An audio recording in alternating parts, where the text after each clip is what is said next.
بسم اللہ الرحمن الرحیم الحمدللہ۔ ہمارا مسلم امام اعظم ابو حنیفہ کا سبق جاری و ساری ہے اور کتاب الصلاۃ ہمارا چل رہا ہے۔ اور آج ہم پڑھیں گے عید نماز کے لیے عورتوں کا آنا۔ تو اس کے حوالے سے یہ پوائنٹ نوٹ کریں کہ پہلے فرض نماز پڑھنا پہلے بھی بیان ہوا کہ عورتوں کو مسجد کے اندر آنے کی پہلے اجازت تھی۔ پہلے جو عورتیں تھیں وہ بھی مردوں کے ساتھ نماز ادا کرتی تھی، اور بعد میں حضرت عمر فاروق رضی اللہ تعالیٰ عنہ نے منع کر دیا کیونکہ فتنہ ہو رہا تھا، اور چونکہ عورت فتنے کی جگہ ہے اس لیے عورت کا آنا مسجد کے اندر بند کر دیا گیا۔ تو اس کے حوالے سے آج عید کے بارے میں احادیث پڑھیں گے۔ سرکار صلی اللہ علیہ وسلم نے رخصت عطا فرمائی عورتوں کو نماز عید پڑھنے کے۔ تو حدیث پاک کے ان حماد ان ابراہیم من سمیع، حماد سے روایت ہے، حماد ابراہیم سے روایت کرتے ہیں، اور ابراہیم اس شخص سے روایت کرتے ہیں جس نے ام عطیہ سے سنا۔ ٹھیک ہے، ام عطیہ ایک عورت ہے، اور وہ کہتی ہیں رخص للنساء فی الخروج الی العیدین، نماز عید کے لیے، یعنی چاہے نماز عید الفطر ہو یا پھر نماز عید الاضحیٰ، دونوں نمازوں کے لیے عورتوں کو نکلنے کی، یعنی عیدگاہ کی طرف آنے کی سرکار صلی اللہ علیہ وسلم نے رخصت عطا فرمائی۔ حتی لقد كانت الفکران تخرجان فی الصوم الواحد، یہاں تک کہ دو نوجوان عورتیں، فکران تخرجان، دو باکر عورتیں، نوجوان عورتیں نکلتی تھی ایک ہی کپڑے میں، یعنی ان کے اوپر ایک کپڑا ہوتا تھا اور ایک کپڑا پہن کر وہ نمازیں عید پڑھنے کے لیے آتی تھی۔ حتی لقد کانت الحائض تخرج، یہاں تک کہ جو حائضہ ہوتی تھی، حائضہ عورت وہ بھی آتی تھی، نکلتی تھی گھر سے، فتجلس فی ارد الناس یدعون ولا یصلین، اور ان لوگوں کے کونے میں بیٹھ جاتی۔ فتجلس، وہ عورت کون عورت ہے؟ حائضہ، وہ لوگوں کے کونے میں بیٹھ جاتی، جو لوگ یدعون دعا کرتے، ولا یصلین، اور وہ عورتیں دعا کرتی تھی اور وہ نماز نہیں پڑھتی تھی۔ جو عورتیں حیض والی ہوتی تھی وہ دعا کرتی تھی، نماز نہیں پڑھتی تھی، کیونکہ نماز ان پر لازم نہیں ہے اس حالت میں۔ آگے حدیث پاک ابی کریم سے روایت ہے، وہ ایک ام عطیہ سے روایت کرتے ہیں، وہ فرماتی ہیں کہ کان یو رخص فی الخروج الی العیدین من الفطر والاضحیٰ، فرماتی ہیں کہ عورتوں کو نماز عید الفطر اور نماز عید الاضحیٰ پڑھنے کے لیے نکلنے کی رخصت دی گئی کہ وہ آئیں اور نماز پڑھ سکتی ہیں۔ اور ایک روایت کے اندر ہے کہ ان کانت تامس تخرج فتجلس فی ارض النساء، تو جو تامس بھی بولتے ہیں حیض والی عورت کو، تو جو حیض والی عورت تھی وہ بھی اگرچہ نکلے فتجلس فی ارض النساء، تو وہ عورتوں کے ساتھ کونے میں بیٹھ جاتی، فتدعو فی العیدین، اور وہ عیدین کے اندر دونوں نمازوں کے اندر کیا کرتی تھی؟ دعا کرتی تھی، وہ نماز نہیں پڑھتی تھی۔ اور ایک اور روایت کے اندر سے، اور ایک اور روایت کے اندر ہے کہ امرنا رسول اللہ صلی اللہ علیہ وسلم ان نخرج یوم النحر و یوم الفطر، سرکار نے ہمیں حکم دیا کہ ہم عید الاضحیٰ والے دن نکلیں۔ یوم النحر مطلب عید الاضحیٰ والا دن، اس دن نکلیں، اور عید الفطر والے دن بھی نکلیں۔ ذوات الخدر والحیض، جو کپڑے والی ہیں، خدر مانے جو پردے دار عورتیں ہیں وہ بھی نکلیں، اور حیض مانے حیض والی عورتیں جو بھی ہیں وہ بھی نکلیں۔ فَأَمَّا الْحُیَضُ، بہرحال جو حیض والی عورتیں ہیں، فَيَعْتَزِلَنَّ الصَّلَاةَ وَيَشْهَدْنَ الْخَيْرَ، تو وہ نماز کو چھوڑ دیتی تھی، چھوڑ دیں گی، اور یشہدن الخیر، بھلائی کے کاموں کے اندر موجود رہیں گی، ودعوت المسلمین، اور مسلمانوں کی دعوت یعنی دعا کرنے والے چیزوں کے اندر وہ شامل ہوتی تھی، یعنی صدقہ خیرات وغیرہ کرتی تھی اور نماز نہیں پڑھتی تھی۔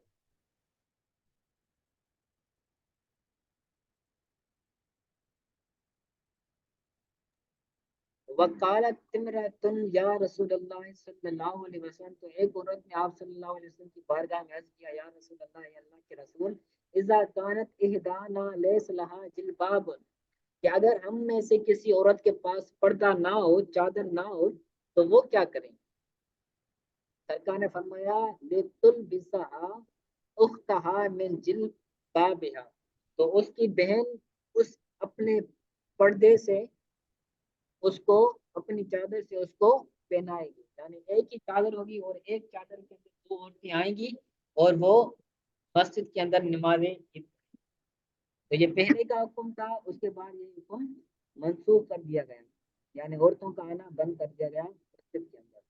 اور عورتوں کے اوپر نماز عید پڑھنا بھی لازم نہیں ہے، نہ ہی نماز جمعہ پڑھنا لازم ہے، وہ جمعہ کی جگہ پر ظہر ادا کریں۔ حدیث سے روایت ہے، وہ سعید بن جبیر سے روایت کرتے ہیں، اور وہ حضرت ابن عباس رضی اللہ تعالیٰ عنہما سے روایت کرتے ہیں کہ نبی کریم صلی اللہ علیہ وسلم عید والے دن مصلی، مصلی مانے عیدگاہ کی طرف تشریف لے آتے تھے، فلم یصلی قبل الصلاۃ ولا بعدها شیئا، نماز عید سے پہلے اور نماز عید کے بعد کوئی چیز نہیں پڑھتے تھے، یعنی کوئی بھی نماز نہیں پڑھتے تھے۔ تو اس حدیث سے یہ ثابت ہوا کہ نماز عید سے پہلے کوئی نماز نفل پڑھنا جائز نہیں، اور نہ ہی نماز عید کے بعد کوئی نماز نفل پڑھنا جائز ہے، ٹھیک ہے، صرف نماز عید پڑھنا ہے، اس کے علاوہ کوئی نماز نفل نہیں پڑھنی۔ آگے قصر کے بارے میں احادیث آ رہے ہیں کہ نماز قصر کر کے اگر کوئی مسافر ہے تو اس پر قصر کرنا نماز یہ واجب ہے، تو قصر اس بندے پر لازم ہوگی جو بندہ 92 کلومیٹر کا مسافت طے کرے یا اس سے زیادہ کا مسافت طے کریں، تو اس پر نماز جو چار والی رکعتیں ہیں، جو چار رکعتوں والی نماز ہے، اس پر اس کو قصر کرے گا، یعنی اس کی 2 رکعتیں پڑھے گا۔ تو محمد بن منکدر سے روایت ہے، وہ انس بن مالک سے روایت کرتے ہیں، وہ فرماتے ہیں کہ ہم نے نبی کریم صلی اللہ علیہ وسلم کے ساتھ نماز ظہر ادا کی، اربعا، یعنی 4 رکعتیں، والعصر بذل حلیفۃ رکعتین، اور ہم نے نماز عصر مکہ میں ذوالحلیفہ پر 2 رکعتیں ادا کی، یعنی آپ صلی اللہ علیہ وسلم جب نکل رہے تھے تو اس وقت آپ مسافر نہیں تھے، تو آپ نے زور کی نماز 4 رکعتیں ادا کی، اور جب عصر کا وقت آ چکا تھا تو آپ مکہ میں ذوالحلیفہ میں 2 رکعتیں ادا کی، کیونکہ آپ اس وقت مسافر تھے۔ آگے حدیث سے حماد سے روایت ہے، وہ ابراہیم سے روایت کرتے ہیں، وہ علقمہ سے روایت کرتے ہیں، اور علقمہ رضی اللہ تعالیٰ عنہ حضرت عبداللہ بن مسعود سے روایت کرتے ہیں، وہ فرماتے ہیں کہ کان رسول اللہ صلی اللہ علیہ وسلم یصلی فی السفر رکعتین و ابو بکر و عمر لا یزیدون علیہ، فرماتے ہیں کہ نبی کریم صلی اللہ علیہ وسلم سفر کی حالت میں 2 رکعتیں نماز پڑھتے تھے، حضرت ابو بکر صدیق، حضرت عمر فاروق اس پر زیادہ نہیں کرتے تھے، یعنی جو 4 رکعتوں والی نماز ہے اس کو 2 ادا کرتے تھے، یعنی ان میں قصر کرتے تھے۔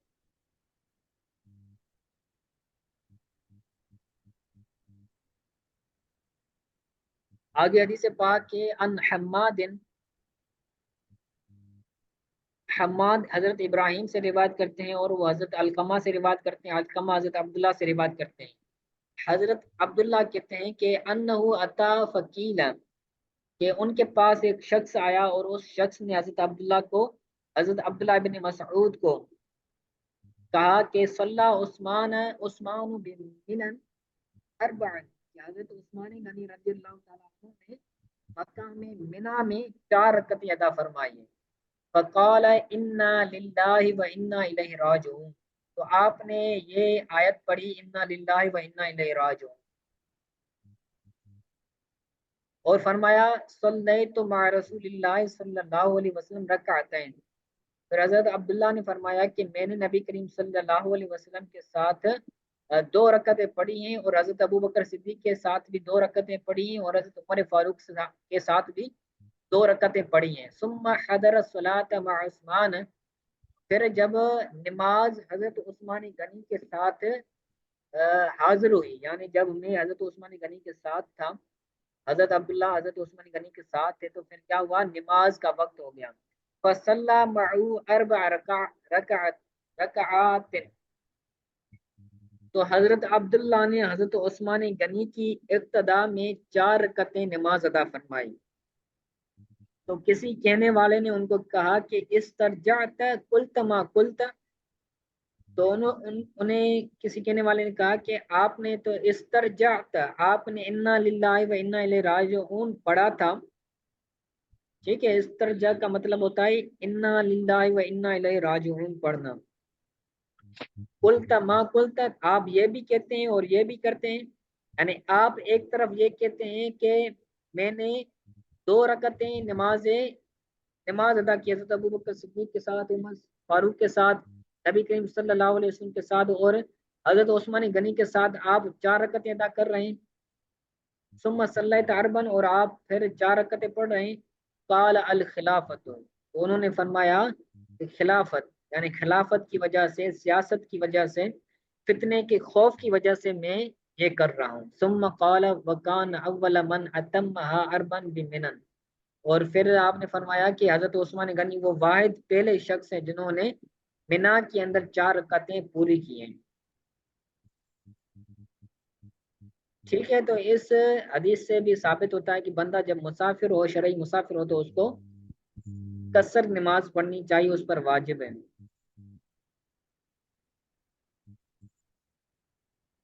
آگے حدیث سے بات کہ حماد سے روایت ہے، حماد حضرت مجاہد سے روایت کرتے ہیں. حضرت مجاہد انہو صاحب عبداللہ بن عمر، حضرت عبداللہ بن عمر کا وہ کیا تھا، صحابی تھا، یعنی ان کے ساتھ ہوتا تھا. من مکہ الی المدینہ تھے، ایک مرتبہ حضرت مجاہد عبداللہ بن عمر کے ساتھ مکہ سے مدینہ جا رہے تھے. فصلی علی راحلتہ قبل المدینہ تھے، یہ قبل نہیں ہے بلکہ قبل ہے، قبل المدینہ تھے. تو حضرت عبداللہ ابن عمر نے اپنے سواری پر مدینے کی جانب رخ کر کے، مدینے کی جانب اپنا قبلہ بنا کر آپ نے نماز ادا کی، یعنی اپنی سواری کے اوپر ہی. یومی ایمان آپ اشارہ کر رہے تھے اور اشارے کے ساتھ آپ نماز ادا کر رہے تھے. تو یاد رکھے کہ وہ جو سواری پر نماز ادا کر رہے تھے وہ نماز نفل تھی، فرض نماز نہیں پڑھتے تھے. الا المکتوبۃ والوتر، سوائے فرض نماز کے اور نماز وتر کے. اس کے لیے کیا کرتے تھے، فَإِنَّهُ كَانَ يَنزِلُ لَهُمَا عَنْ دَابَتِهِ، تو آپ فرض نماز کے لیے اور وتر نماز کے لیے اپنی سواری سے اترتے تھے، اور وہ سواری سے اتر کر نماز پڑھتے تھے.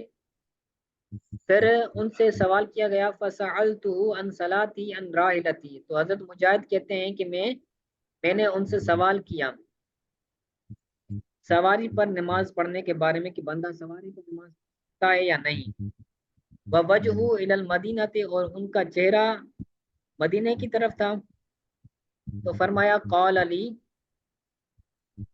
تو حضرت عبداللہ بن عمر نے فرمایا کہ نبی کریم صلی اللہ علیہ وسلم یصلی علی راحلتہ تطوعا، آپ صلی اللہ علیہ وسلم اپنی سواری پر نماز نفل ادا فرماتے تھے. حیث کان وجہ، آپ کا چہرہ جس طرف بھی ہوتا آپ سواری پر نماز ادا کرتے تھے. یومی ایمان، آپ اشارے سے نماز پڑھتے تھے. ٹھیک ہے، تو اس حدیث سے ثابت ہوا کہ بندہ سواری پر نماز پڑھ سکتا ہے، بشرطے کہ وہ نماز نفل ہو. فرض یا واجب نماز وہ بندہ اتر کر پڑھے گا. آج کے دور کے اندر تو سہولیات موجود ہے، بندے کا اسٹاپ ہو جاتا ہے یا پھر ٹائم مل جاتا ہے، تو سواری کے اندر بندہ نماز پڑھ سکتا ہے فرض. ٹھیک ہے.